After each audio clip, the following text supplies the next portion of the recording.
नित्यानन्देश्वरसमारम्भां नित्यानन्देश्वरिमध्यमाम् अस्मदाचार्यपर्यन्तां वन्दे குருபரம்பராம்.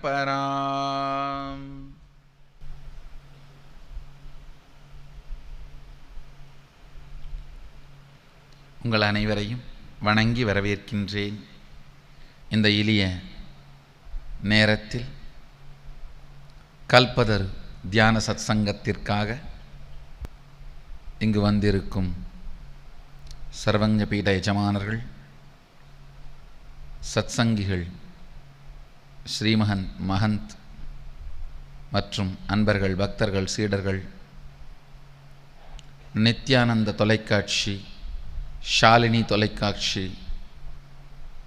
முகநூல் நேரடி ஒளிபரப்பில்,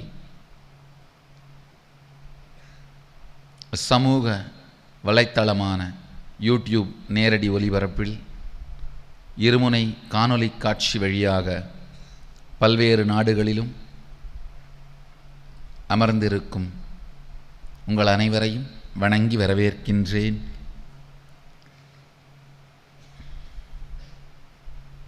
இருமுனை காணொளி காட்சி வழியாக பல நாடுகளிலுமிருந்தும் இந்த சத் சங்கத்தில் பங்கேற்று கொண்டிருக்கும் ஓமன் ஆதீனம், புதுவை ஆதீனம், ஹைதராபாத், லாஸ் ஏஞ்சலஸ் ஆதீனம், உங்கள் அனைவரையும் வணங்கி வரவேற்கின்றேன். கல்பதரு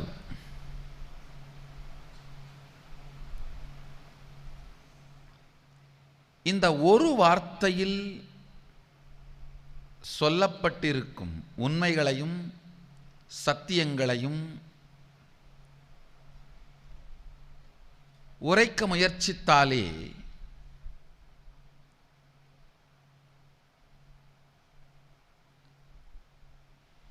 மொத்த ஆன்மீக அறிவியலையும் விளக்க வேண்டியிருக்கும்.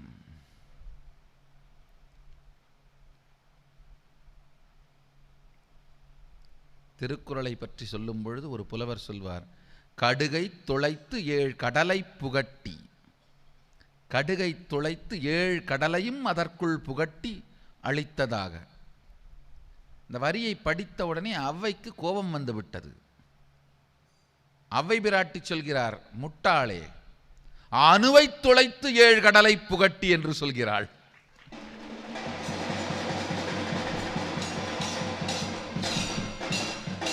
பொய்யா மொழிப்புலவன் வள்ளுவன் கடுகை துளைத்து 7 கடலை புகட்டவில்லை, அணுவை துளைத்து 7 கடலை புகட்டி இருக்கிறான் என்று. இந்த கல்பதரு எனும் ஒரு வார்த்தைக்கு இந்த ஔவையின் விளக்கம் அருமையாய் பொருந்தும்.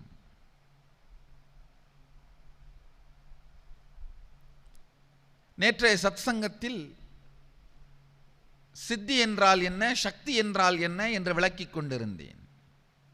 யோகிகள் தாங்களாகவே இயம நியம ஆசன பிராணாயாம பிரத்யாகார தாரணா தியான சமாதி எனும் மனமுயற்சிகளினால் தங்களுக்குள் இருக்கும் சக்தியை மேல்நிலைக்கு கொண்டு வந்து ஆமானுஷ்ய நிகழ்வுகளாக வெளிப்படுத்துவது சித்தி.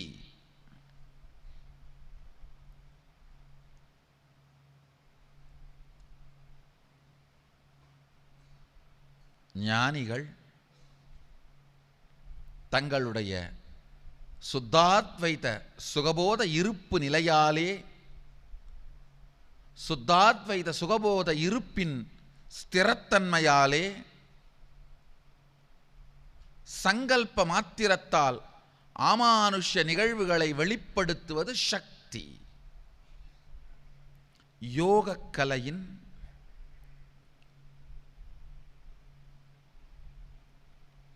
உள்கட்டமைப்பு,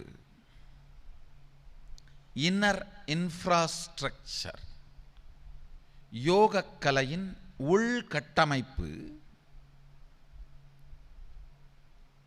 அஷ்டாங்கம் எனப்படும் 8 அங்கங்களை உடையது. அந்த முறைப்படி சாதனைகள் செய்பவர்கள் ஞானத்தை அடையும் வழியிலே இது போன்ற அமானுஷ்யமான நிகழ்வுகளை வாழ்விலே சந்திக்கிறார்கள். அதைத்தான் சித்திகள்னு சொல்றோம். இதுல ஒரு பிரச்சனை என்னன்னா, அந்த சித்திகளில் சிக்கிக்கொண்டு ஞானத்தை அடையாமலேயே வாழ்வை கழித்து விடுவதற்கான சாத்தியம் இங்கு இருக்கிறது. யோக சம்பிரதாயத்தில் பல நன்மைகள் உள்ளன, சில அபாயங்கள் உள்ளன. இது ஒரு முக்கியமான அபாயம். சுத்தாத்வைத ஜீவன் முக்த ஞான பரம்பரையில் இந்த தத்துவத்தின் உள்கட்டமைப்பே அனுபூதியில் இருந்துதான் அமானுஷ்ய நிகழ்வுகள் பொங்க முடியும், வெளிப்பட முடியும். சுத்தாத்வைத நிலையில் இருந்துதான் அமானுஷ்ய நிகழ்வுகள் நிகழத் துவங்கும். அதனால்தான் ஞானத்தை அடைவதற்கு முன்பாக வெளிப்படுகின்ற அமானுஷ்ய நிகழ்வுகள் சித்திகள், அடைந்தபின் சுத்தாத்வைத சுகபோத நிலையிலிருந்து வெளிப்படும் அமானுஷ்ய நிகழ்வுகள் சக்திகள். இரண்டிற்கும் மிகப்பெரிய வித்தியாசம் உண்டு. ஒவ்வொரு சம்பிரதாயத்திற்கும் ஒவ்வொரு உள் எண்ண கட்டமைப்பு உண்டு. Inner mental infrastructure. உள் சித்த கட்டமைப்பு, உள் எண்ண கட்டமைப்பு, உள் மனக்கட்டமைப்பு. இதன் அடிப்படையே புரியாமல், சாத்திரங்களை பயிலாமல், பயிலவும் விரும்பாமல், பயில விரும்பாததை பெருமையாக கருதி கொண்டிருக்கும் சிலர், சித்திகளை வெளிப்படுத்தாதீர்கள், அது உங்களுக்கு நல்லதல்ல, நித்யானந்தர் செய்வது தவறு, சித்திகளை வெளிப்படுத்தாதீர்கள், அது உங்களுக்கு நல்லதல்ல என்கின்ற வார்த்தையை நானும் ஏற்றுக்கொள்கிறேன். ஆனால் நித்யானந்தர் செய்வது தவறு என்கின்ற வார்த்தை புரியாத்தனத்தினால் பேசும் முட்டாள்தனமான வார்த்தை. நித்யானந்தர் ஒரு காலத்திலும் சித்திகளை வெளிப்படுத்தவில்லை. அவர் சீடர்களுக்கும் சித்திகளை வெளிப்படுத்த கற்றுத்தரவில்லை. அவர் வெளிப்படுத்துவதும் அவர்கள் சீடர்கள் வெளிப்படுத்துவதும் சக்திகள்.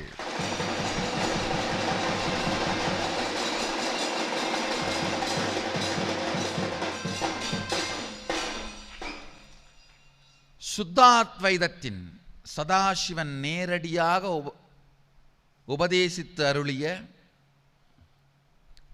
ஆகமங்களில் அடங்கியிருக்கும் யோகபாத சம்பிரதாயம் சதாசிவனின் நேரடி உபதேசங்களான ஆகமங்களில் அடங்கியிருக்கும் யோகபாதத்திலே இருக்கும் சுத்தாத்வைத சம்பிரதாயத்தில் அஷ்டாங்க யோகம் கிடையாது, ஷஷ்டாங்க யோகம்தான் உண்டு. இந்த பாரம்பரியத்தில்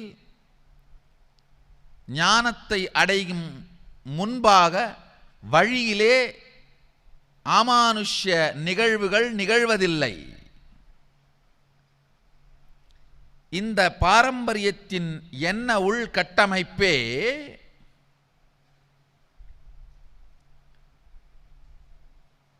சுத்தாத்வைத நிலையை உணர்ந்து அந்த நிலையில் நிலை பெற்று அங்கிருந்து பொங்குகின்ற அமானுஷ்ய நிகழ்வுகளைத்தான் நாங்கள் வெளிப்படுத்துகிறோம். அவைகளுக்கு சித்திகள் என்ற பெயர் அல்ல, சக்திகள் என்று பெயர். சித்தி வேறு, சக்தி வேறு. சக்தி தாய், சித்தி சின்னம்மா. சக்தி தாய் பெற்றவள், சித்தி சிறியதாயார் உற்றவள். சக்திக்கு நிகராய் சித்தியை சொல்லக்கூடாது. சக்தி எது சித்தி எது என்று தெரிய வேண்டுமானால் தயவு செய்து கொஞ்சம் சாத்திரம் படியுங்கள். இல்லை என்றால் சும்மாவாவது இருங்கள்.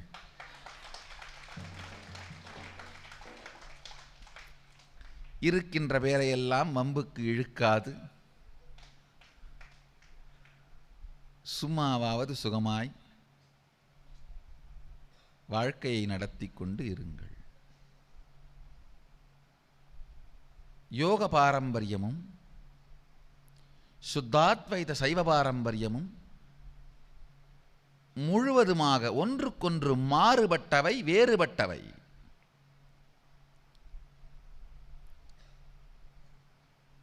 ஒவ்வொன்றிற்குமே அதற்கான நன்மையும் தீமையும் அந்தந்த பாரம்பரியங்களை வாழ்பவர்களுக்கு மட்டுமே தெரிந்த புரிந்த ரகசியங்கள்.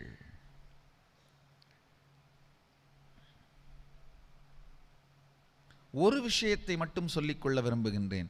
அஷ்டாங்க யோகமான யோக பாரம்பரியம் பதஞ்சலியினால் வகுத்து தொகுத்து அளிக்கப்பட்டது.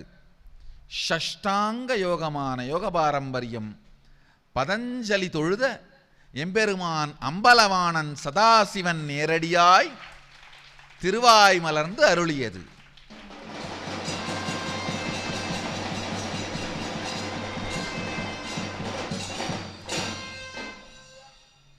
அம்பலவாணன் சிதம்பரநாதன் சதாசிவன் திருவாய் மலர்ந்து அருளிய ஷஷ்டாங்க யோகம் சுத்தாத்வைத சைவ சம்பிரதாயத்தின் சாரமான ஷஷ்டாங்க யோகமே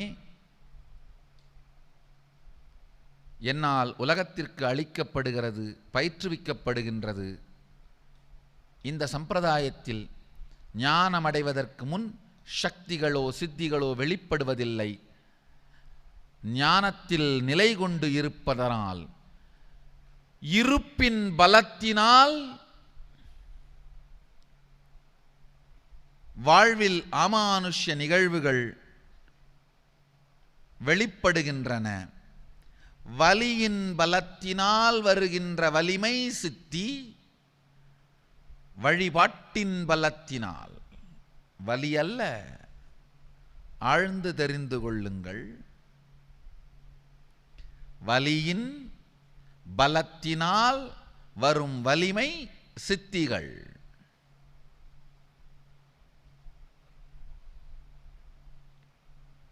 சுத்தாத்வைத பரம்பரையிலோ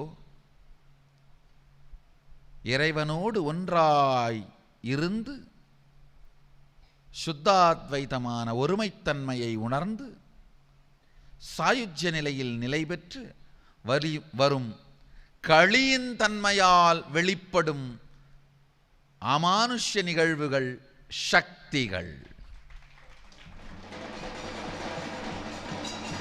வலியின் வலிமையால் வெளிப்படுவது சித்தி, களியின் வலிமையால் வெளிப்படுவது சக்தி.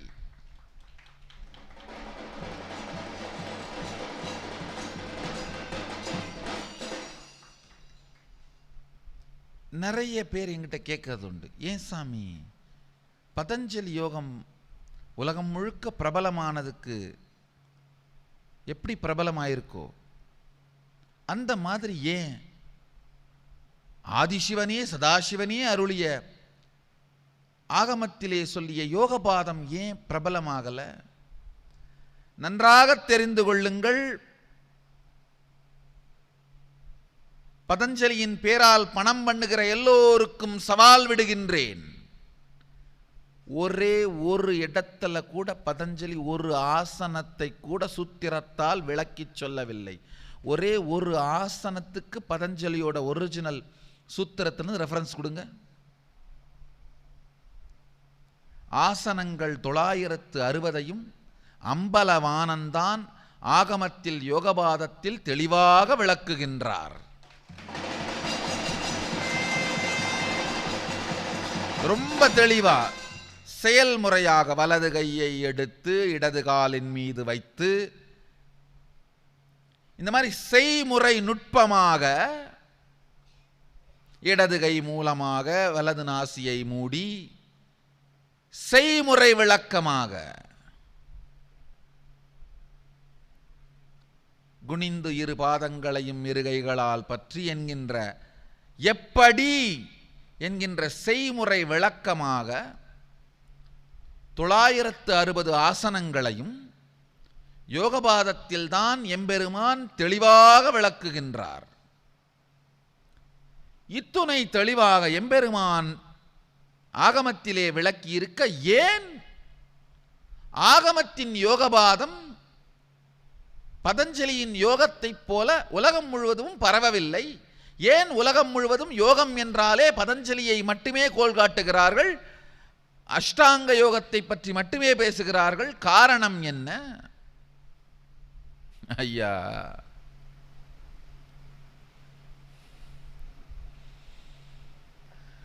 பத்தாவது படிச்சிட்டாலே பதஞ்சலி புக்கை புரட்டி கிளாஸ் எடுத்துடலாம். ஆனால் யோகபாதம் சொல்லணும்னா தானே சிவத்தை தன்மயமாய் உணர்ந்திருக்க வேண்டும் ஐயா.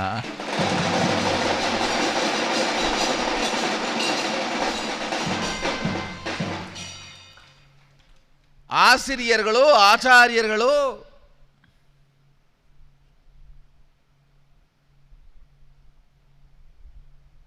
பதஞ்சலியை பட்டவர்த்தனமாய் பாருக்கெல்லாம் சொல்லிவிடுவது சாத்தியம்.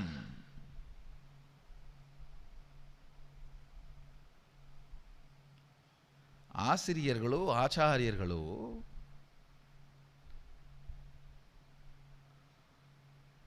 பட்டறிவு இல்லாது வெறும் சுட்டறிவு வைத்தே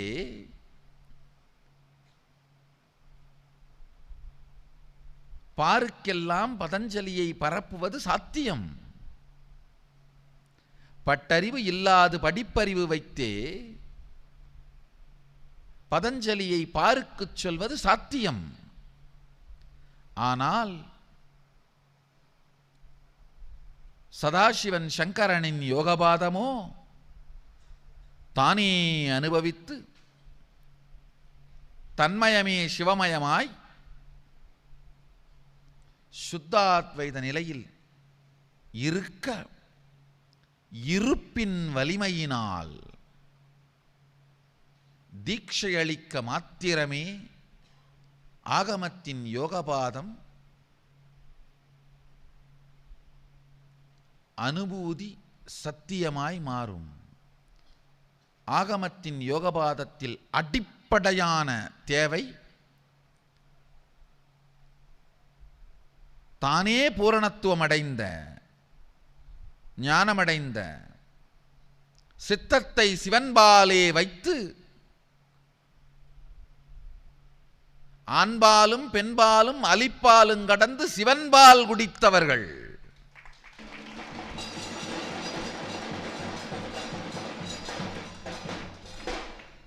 சித்தத்தை சிவன்பால் வைத்ததனால் ஆண்பால் பெண்பால் அலிப்பால் எனும் முப்பாலும் கடந்து அப்பாலும் இருந்து சிவன்பால் குடித்த சித்தத்தினருக்கு சுத்தாத்வைத நிலையில் சிவனோடு நின்றிருக்கும் நிலையில் இருப்பவர்களால் மட்டும்தான் சுத்தாத்வைதத்தில் தீட்சை அளிக்க முடியும். அந்த தீட்சை சக்திபாதம் எனும் தீட்சை சுத்தாத்வைத சம்பிரதாயத்தின் அடிப்படை. யாரால் அந்த தீட்சையை அளிக்க முடிகின்றதோ அவர்களால் தான் இந்த சக்தியை வெளிப்படுத்தவும் சக்திகளை வெளிப்படுத்தும் அறிவியலை வெளிப்படுத்தவும் சக்திகளை வெளிப்படுத்தும் அறிவியலை வெளிப்படுத்தி நெறிப்படுத்தவும், சக்திகளை வெளிப்படுத்தும் அறிவியலை வெளிப்படுத்தி நெறிப்படுத்தி நடைமுறைப்படுத்தியும் ஆக்க முடியும்.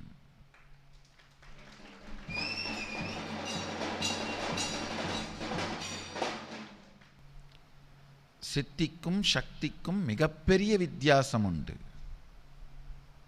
சாதாரண அல்ல, மிகப்பெரிய வித்தியாசம் உண்டு.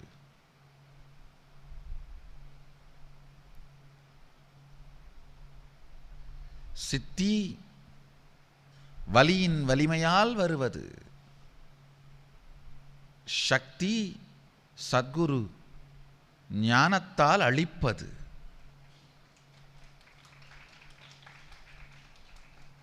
ரெண்டுத்துக்கும் பெரிய வித்தியாசம் இருக்கு. சுத்தாத்வைத சுகபோத அனுபவத்திலிருந்து வெளிப்படுவது சக்திகள்.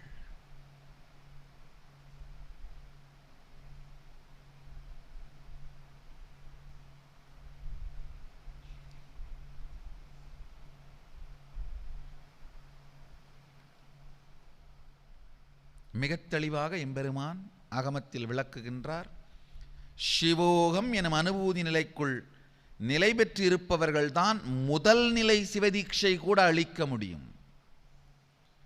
சிவோகம் எனும் உணர்வுடன், எண்ணத்துடன் அல்ல, பாவனையுடன் அல்ல, உணர்வுடன் அனுபூதியுடன் சந்தனத்தை 2 கைகளிலும் ஏந்தி சிவதீட்சை துவங்கவும்னு சொல்றாரு.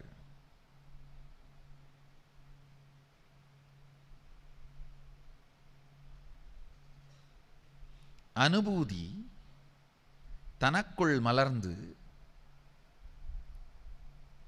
பொங்கி எழும்பொழுது மட்டுமே சுத்தாத்வைதத்தில் தீட்சை அளிக்க முடியும். அதுபோன்று தீட்சை அளிக்கப்பட்டால் நேரடியாக சுத்தாத்வைதத்தின் விதை உங்களுக்குள் ஊன்றப்பட்டு உங்களுக்குள் இருந்து அந்த அத்வைத சத்தியத்தின் ஆழத்திலிருந்து அமானுஷ்ய நிகழ்வுகள் சக்திகளாய் வெளிப்பட்டு கொண்டே இருக்கும். அவைகள் சித்திகள் அல்ல. சீடர்களே, வாழுங்கள் ஆனந்தமாய், இவை சக்திகள்.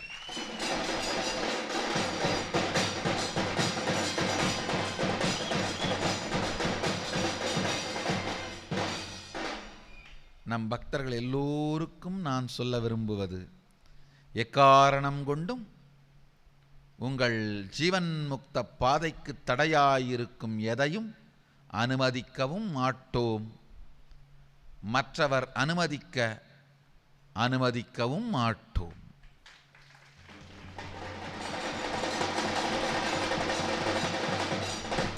அனுமதிக்கவும் மாட்டோம். மற்றவர் அனுமதித்தால் அமைதி காக்கவும் மாட்டோம்.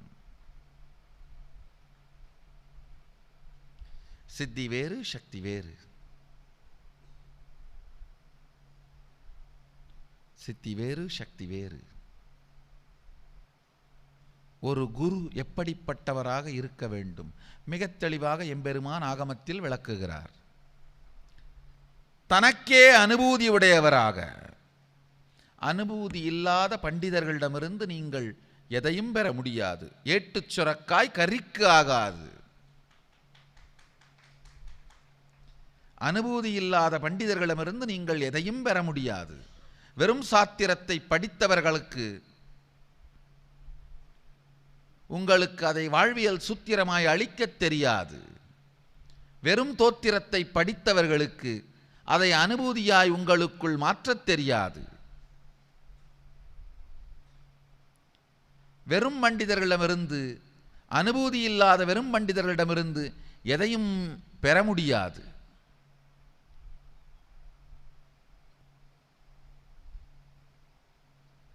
ஆத்ம பிரமாணம் தன்னுடைய அனுபூதியை தெளிவாக உணர்ந்தவராய் இருத்தல் வேண்டும். அடுத்தது, வெறும் அனுபூதி பத்தாது, வெறும் அனுபூதி போதாது.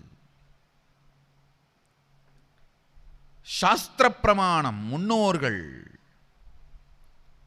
அவர்களுடைய ஆத்ம பிரமாணங்களை எல்லாம் வகுத்து தொகுத்து நெறிப்படுத்தி நமக்கு அளித்திருக்கின்ற சாஸ்திர பிரமாணம் தன்னுடைய ஆத்ம பிரமாணத்தை சாஸ்திர பிரமாணத்தோடு ஒத்து இரண்டையும் தெளிவாக வெளிப்படுத்தப்படும் சத்தியங்களையே சாட்சி பிரமாணமாக மாற்றுபவரே குரு.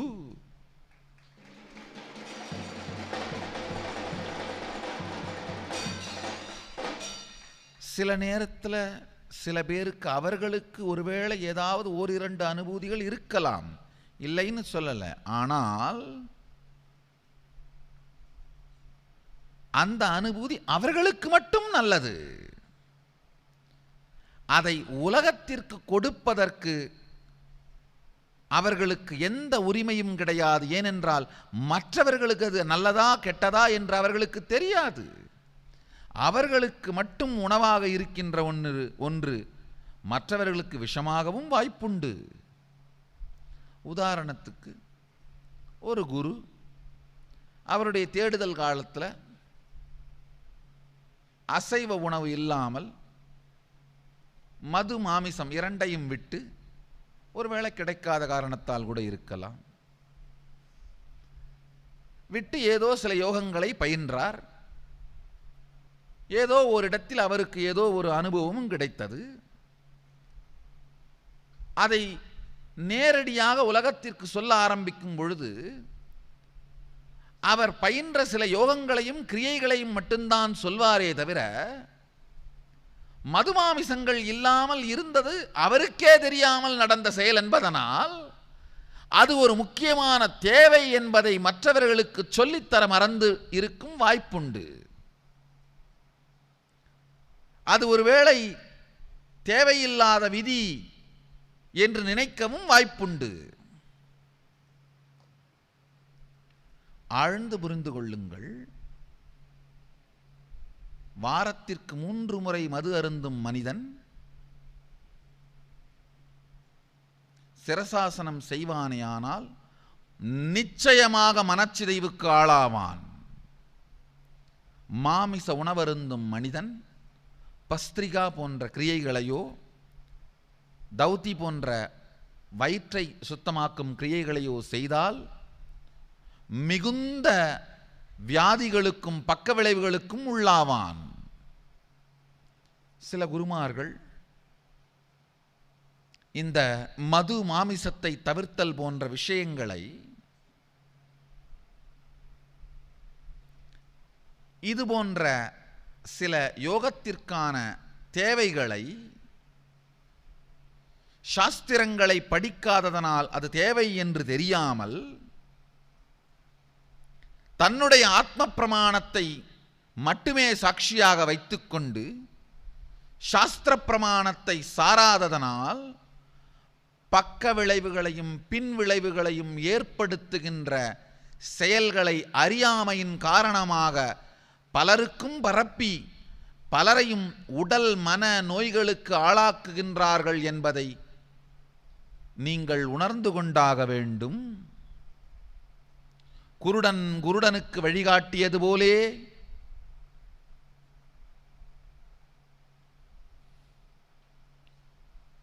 ஒருவேளை அவர்கள் அனுபூதியை பெற்றிருந்திருக்கலாம். ஆனால் எந்தெந்த முறையில் அந்த அனுபூதி மற்றவர்களுக்கு உபயோகமாகும், எப்படி அது மற்றவர்களுக்கு அளிக்கப்பட வேண்டும் என்கின்ற தெளிவு தன்னுடைய ஆத்ம பிரமாணத்தை சாஸ்திர பிரமாணத்தை வைத்து ஒப்பிட்டு பார்க்க மட்டுமே இயலும். ஒப்பிட்டு பார்த்தால் மட்டுமே இயலும். சாஸ்திர பிரமாணம் எனும் அமிலத்தை வைத்து ஆத்ம பிரமாணத்தை முழுமையாக உருக்கி பார்த்தாக வேண்டும். தங்கத்தை புடம்போடுவது போல சாஸ்திர பிரமாணத்தின் மூலமாக ஆத்ம பிரமாணத்தை புடம்போட்டு எஞ்சிய சுத்த தங்கம்தான் சாட்சி பிரமாணமாக மக்களுக்கு அளிக்கப்பட வேண்டும். சாஸ்திர பிரமாணத்தால் புடம்போடப்படாத தங்கம் சில நேரத்தில் பங்கமாய் போய் முடியலாம்.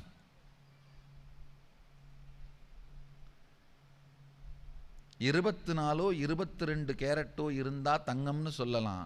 2 கேரட் இருந்தா அதை தங்கம்னு சொல்ல முடியாது, பங்கம்னு தான் சொல்லணும்.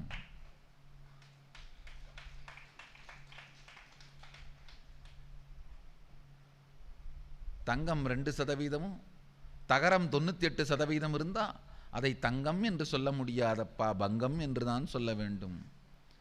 பங்கத்தை நகையாக்கி அங்கத்தில் சார்த்திக் கொண்டு அலையும் மூடர்களே,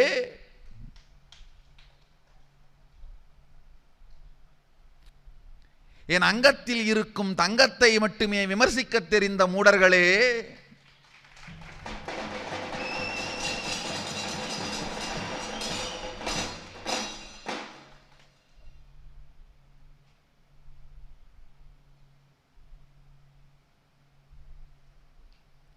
சாஸ்திர பிரமாணம் எனும் அமிலங்கொண்டு ஆத்ம பிரமாணம் எனும் தங்கத்தை புடம்போட பொங்கி வெளிவரும் சுத்த தங்கத்தை மாத்திரம், சொக்கத்தங்கத்தை மாத்திரம்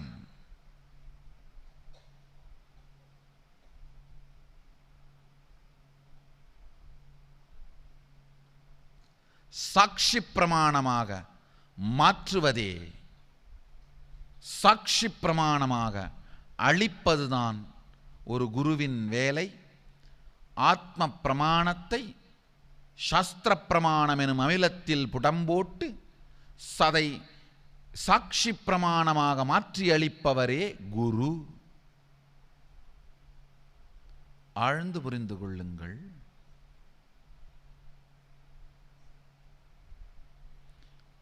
வெறும் சாஸ்திர பிரமாணம் மட்டுமே தெரிந்த, ஆத்ம பிரமாணம் தெரியாத, ஆத்ம பிரமாணம் இல்லாத பண்டிதர்களிடமிருந்தும் கற்றுக்கொள்ள முடியாது.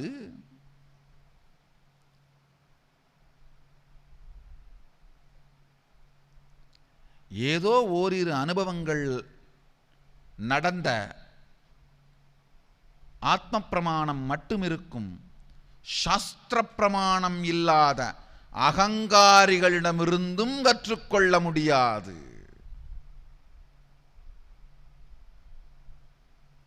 காரணம் என்னன்னா, எந்த சூழலில் அவர்களுக்கு அனுபூதி விபத்தாக நடந்ததோ அந்த சூழலை, அதே சூழலை மற்ற எல்லோருக்குள்ளும் உருவாக்கச் செய்கின்ற அறிவியல் அவர்களுக்கு தெரியாது.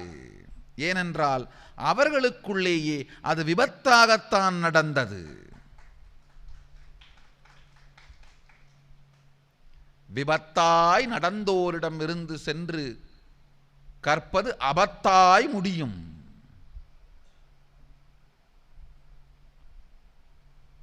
விபத்தமாய் யாருக்குள்ளது நடந்ததோ அவர்களிடமிருந்து சென்று கற்பது அபத்தமாய் முடியும்.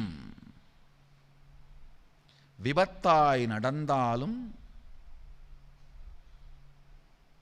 அதன் அறிவியலை உற்றாய்ந்து, சாஸ்திர பிரமாணத்தை சற்றாய்ந்து,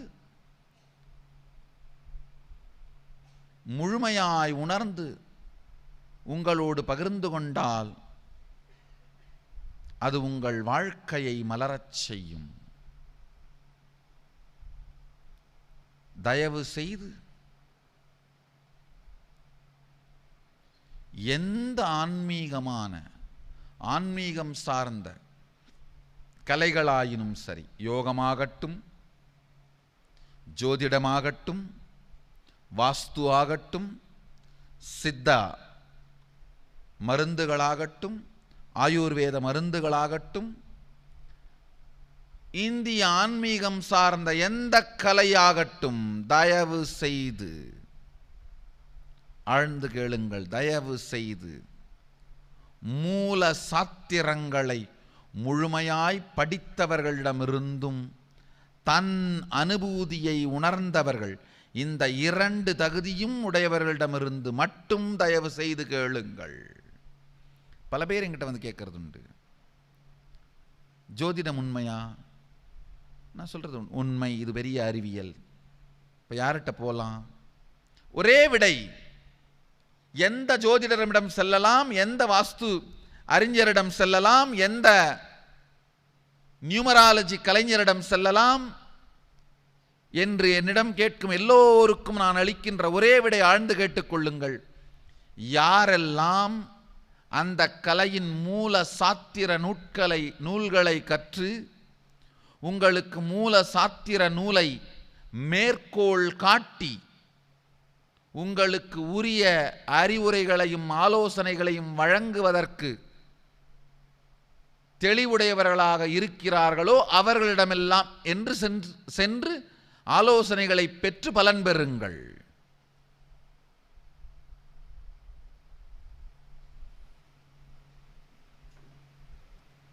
நிறைய பேர் டாக்டருக்கு 5 வருஷம் அசிஸ்டண்ட்டாக இருந்து கால் வலிக்கு கருப்பு மாத்திரை, வயிற்று வலிக்கு வெள்ளை மாத்திரை, தலைவலிக்கு பச்சை மாத்திரை, முதுகு வலிக்கு மஞ்சள் மாத்திரைன்னு மாத்திரை கலரை தெரிஞ்சு வச்சுட்டு அதையே சூத்திரமாகவும் எழுத ஆரம்பிச்சுட்டு திடீர்னு டாக்டர் செத்து போயிட்டார், நான் வேற எந்த தொழிலுக்குப்பா போகிறது, எனக்கு என்னதா தொழில் தெரியுன்னு ஒரு 10 ஊர் தாண்டி போர்டை போட்டு இவரையே டாக்டர் ஆக்கிக்கிட்டு வர்றவங்க போகிறவங்களுக்கெல்லாம் தலைவலிக்கு பச்சை, கால் வலிக்கு கருப்பு, வயிற்று வலிக்கு மஞ்சா, முதுகு வலிக்கு வெள்ளைன்னு அதே சூத்திரத்தை இவரும் செய்ய ஆரம்பித்தா. ஆமாம், கொஞ்ச நாள் ஓடும். மருந்து கம்பெனிக்காரர் கலரை மாற்றாத வரைக்கும்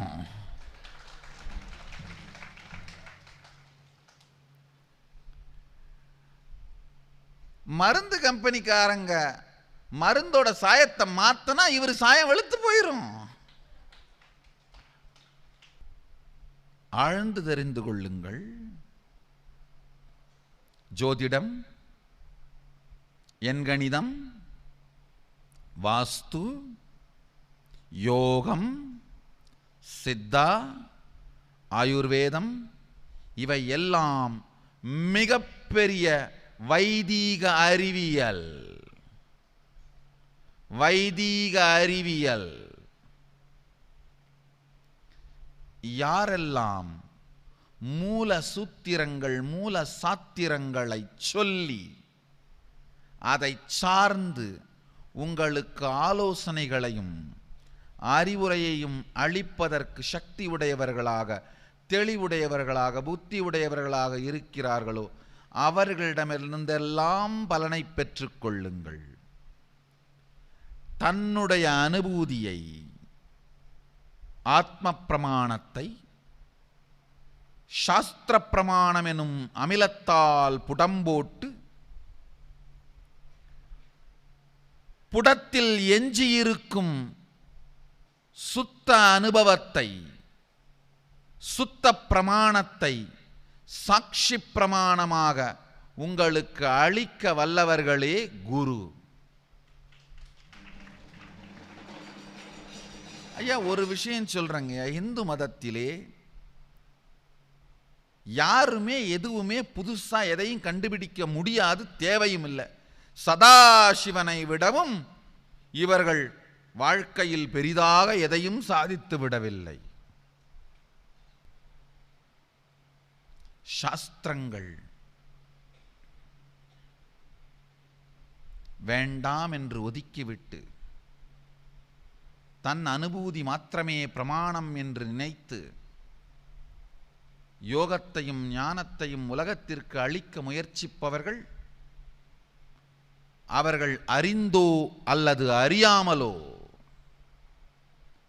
மனித இனத்திற்கு மிகப்பெரிய கொடுமை செய்து மக்களுக்கு பல்வேறு விதமான உடல் மன வியாதிகளையும் பிரச்சனைகளையும் உருவாக்கி கொண்டிருக்கிறார்கள்.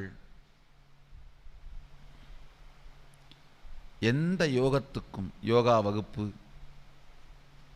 யோகா கிளாஸஸ், தியானம் கிளாஸ், மெடிடேஷன் எங்கே போனீங்கன்னாலும் சொல்லித் தருபவர்களிடம் நீங்கள் கேட்க வேண்டிய முதல் கேள்வி, எந்த சாத்திரத்தின் அடிப்படையில், எந்த சாஸ்திர பிரமாணத்தின் அடிப்படையில் இந்த சத்தியங்களை எங்களுக்கு சொல்லித் தருகிறீர்கள்? எந்த சாஸ்திரத்தை பிரமாணமாக வைத்தும் அவர்கள் சொல்லித் தருகின்ற விஷயங்கள் இல்லை என்று சொன்னால், அவர்களுடைய சொந்த அனுபவம் மட்டும்தான் என்று சொன்னால், நீங்கள் சாப்பிடுவது காக்கா பிரியாணியாக இருப்பதற்கு வாய்ப்புகள் அதிகம்.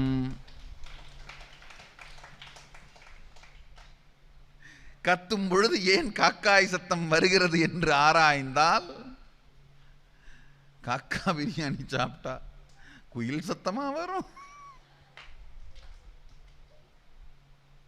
சாஸ்திர பிரமாணமான மூல சூத்திரங்கள், ஜோதிடத்துக்கு வராகமிகிரரின் சூத்திரங்கள், ஆயுர்வேதத்திற்கு சுஷ்ருதர் சரகரின் சூத்திரங்கள், யோகத்திற்கு சதாசிவன் ஆதி குருநாதன் சதாசிவன்,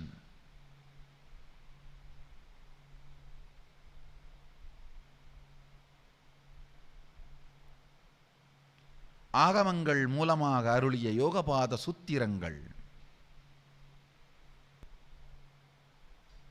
இதுபோன்ற மூல நூல்கள், மூல சூத்திர நூல்கள்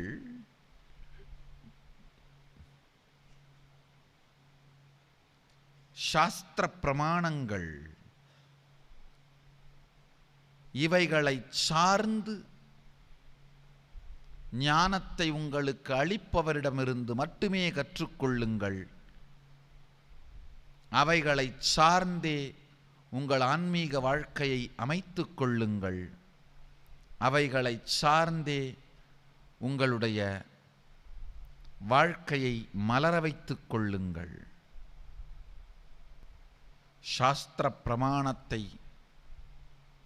வைத்து ஆத்ம பிரமாணத்தை புடம்போடும் போது வரும் சுத்த பிரமாணம் மற்றவர்களுக்கு சாட்சி பிரமாணமாக எடுத்துச் சொல்லப்படும் பொழுதுதான் ஞானம் மலர்கிறது. சுத்தாத்வைத சைவம் அனுபூதியாக மாறுகின்றது.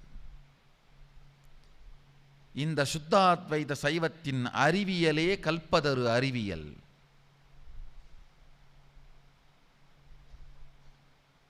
இந்த கல்பதரு அறிவியல் நம்ம எல்லோருக்கும் பலன் தருமா? அல்லது இதற்கென்று ஏதேனும் சிறப்பு தகுதிகள் இருக்கின்றதா? விசேஷமான செய்முறைகள், செயல்முறைகள் இருக்கின்றனவா? யாருக்கு இது பலம் தரும், யாருக்கு இது பலன் தரும்? பலம் வேறு, பலன் வேறு.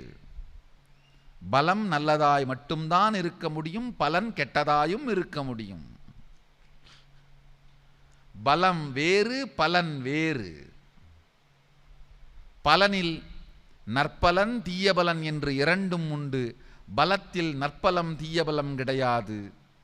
பலம் நன்மையே செய்யும், பலன் இரண்டும் உண்டு. இது யாருக்கு, இதை எப்படி அனுபூதியாக்கிக் கொள்வது? நடைமுறை சாத்தியமா சத்தியமா என்கின்ற கேள்விகளோடு இருக்கும் எல்லோரும் வாருங்கள். பெங்களூரு ஆதீனத்திற்கு ஆகஸ்ட் 13, 14 நித்திய தியான யோகம் உங்களுக்காகவே. முதல் நிலை சிவதீட்சையும் உங்களுக்காகவே. ஆலயம் சென்று சதாசிவனை தொழுது அழுது வழிபட்டு உடலெல்லாம் தரையில் புரள அங்க பிரதட்சிணம் செய்து வழிபடுகின்ற கோடிக்கணக்கான பக்தர்களுக்கு கூட தெரியவில்லை, பெருமானே திருவாய் மலர்ந்து அருளிய யோக முறைதான் ஆகமத்தில் இருக்கும் யோகபாதம். பெருமானை வழிபடுவது மாத்திரமல்லாமல் அவர் காட்டிய வழிபடுவதுதான் முழுமையான சைவம்.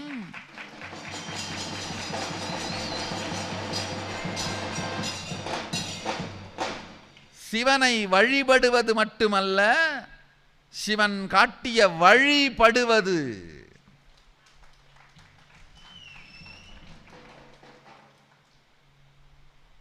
வழிபாடு மட்டுமல்ல, அவன் காட்டிய வழிபடுங்கள். அதுவே முழுமையான சைவ வாழ்க்கை. அதுவே முழுமையான சைவம். சிவனை வழிபட்டு அவன் காட்டிய வழியும் பட்டு சுத்தாத்வைதத்தை வாழுங்கள்.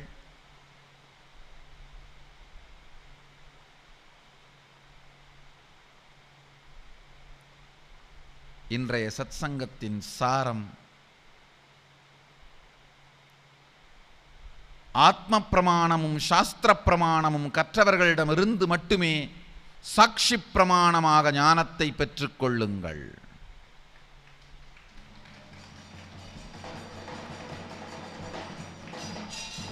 கங்கை கிடைக்கவில்லை என்றால் காத்திருங்கள்,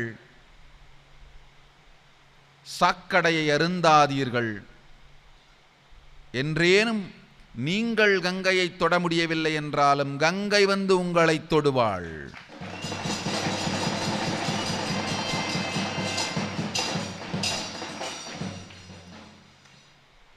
கங்கையை தொட முடியாத காரணத்தால் சாக்கடையை குடித்தால் சீக்கடையில் வீழ்வீர்கள்.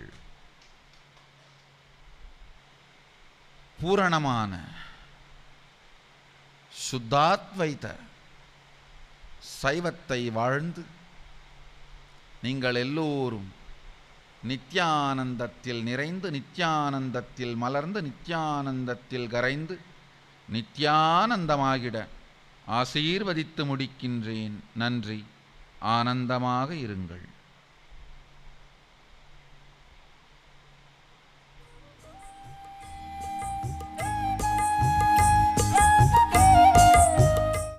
நித்யானந்த பீடம், பெங்களூரு ஆதீனம், ஆஃப் மைசூர் ரோட், பிடதி, பெங்களூரு. 08027279999.